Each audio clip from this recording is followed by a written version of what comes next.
Wonderful. I hope that you were able to set up username and user email same as I did. Of course, in your case, you entered your name and your email. Let me press Q here in order to exit from this output like that. And now Git outer name and outer email are properly set up. And now let's go ahead and commit changes by using command git commit. And this will commit changes that are located in the staging area or index. And after committing changes, working directory, staging area, and Git repository will be synchronized.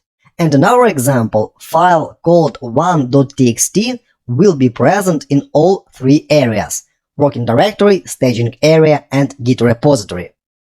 Wonderful. Let's go ahead and commit changes. Once again, let's verify status of our Git repository, git status, and there is single file 1.txt ready to be committed.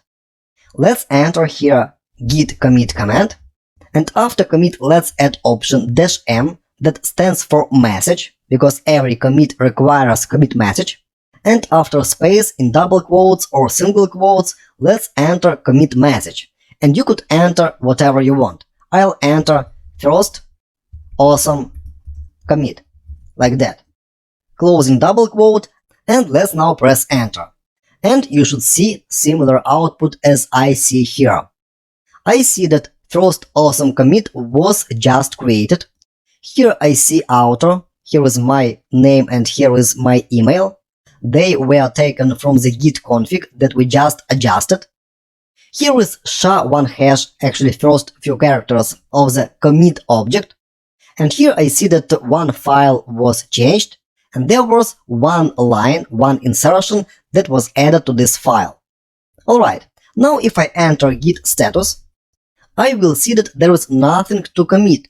Working tree clean.